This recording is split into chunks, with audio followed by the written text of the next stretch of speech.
Yeah, my name's Preston Roberts, and I've been living out in the woods for a long time, most of my adult life, and so I do a lot of stuff with that. I'm on the board of directors of Turtle Island Preserve.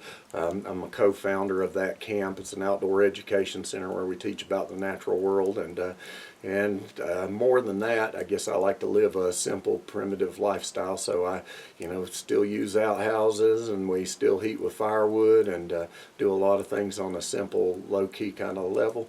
And full-time in the woods, I guess. I can remember the first shelter that I built, and I think I was 4 years old when I built it, and it was built out of some cardboard boxes in the backyard and an old green army blanket and some rocks. And so I just took those boxes and stacked them up and draped the blanket over the top of it, and stretched it out with rocks, and held it down with that. And the really unusual thing is I asked my parents if I could sleep in it that night, and they told me I could. I stayed there the whole night, and I was just that's a pretty amazing thing. I think about, like, I have a 4-year-old, well, he's 5 years old now, grandson, and I'm trying to imagine him sleeping in the backyard by himself for a night. I don't really think he'd quite do it just yet. Oh yeah, I would. I'd love to spend more time in primitive shelters, and I've lived in primitive shelters. Lived in a teepee for a year and a half. We've just done. My wife and I and our family, our boys, we've camped. And camped all over. I think a lot of people get wrapped up into like a survival. Like, oh, this is a survival thing. I can do all that stuff, but I'm not so much interested in it. What I'm really more interested in is kind of marrying that idea with a modern existence.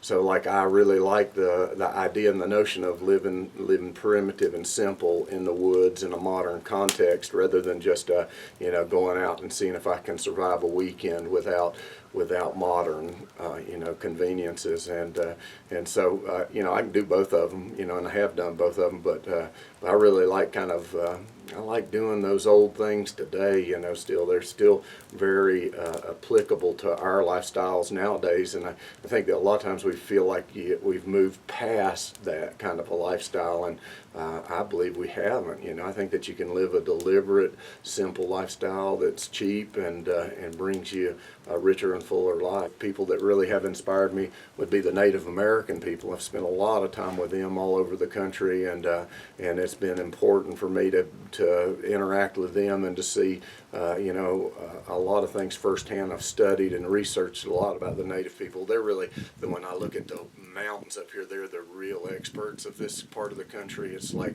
that's who I go to for inspiration. It's like, if I want to make a bow and I'm thinking, wow, what kind of wood would I make? I'd look at what the Native American people were using in this area, and I'd go get that black locust tree that's up on the mountain, and I'd make my bow from the same wood that the people that lived here did.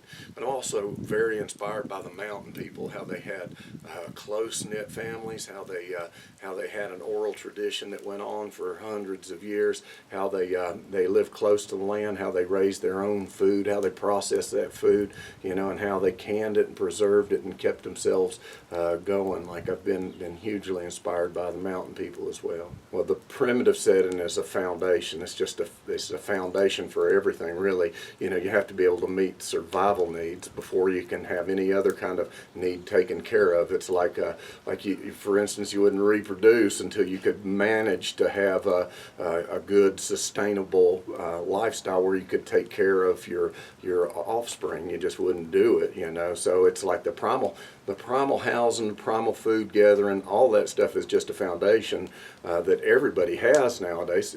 Those rules have not changed one bit since the beginning of time. They're exactly the same. They have to be met.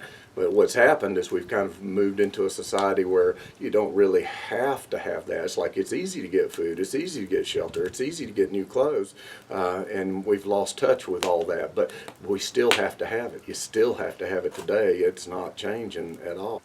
Well, I believe in form follows function. It's it's an art concept, but it totally works.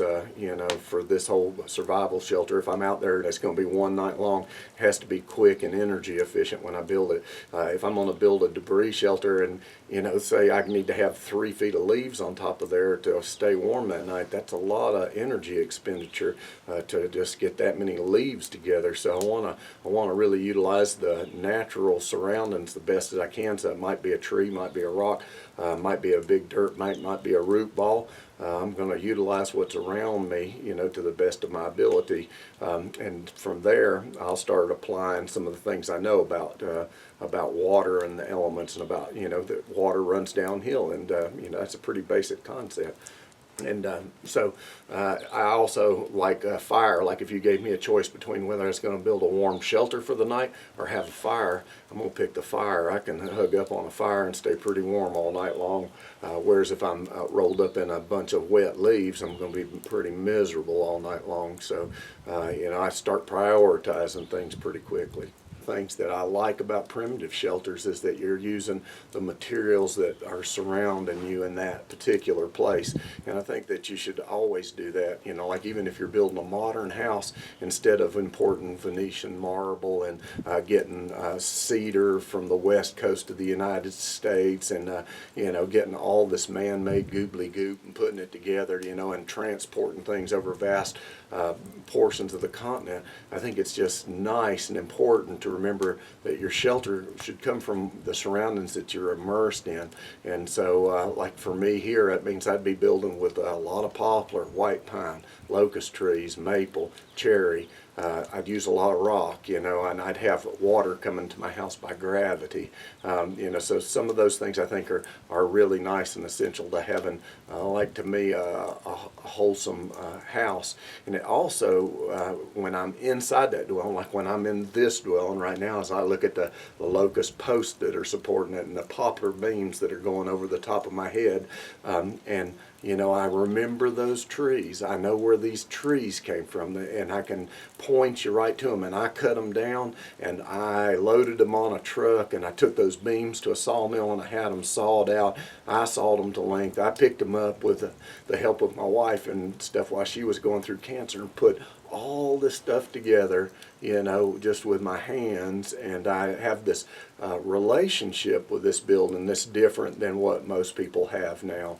So I can come in these buildings, and they have context. It's like, there's that locust tree. Here's my poplar that I carried and sawed out. Here's my roof that I climbed up and tied off with a rope and slid down the side of. And so I have a personal relationship with the structure, because of that interaction on a local basis that you don't get in a normal house. You go in a motel, and it's a sheetrock, and it's painted, and it's got carpet, and you don't have any kind of connection to it at all.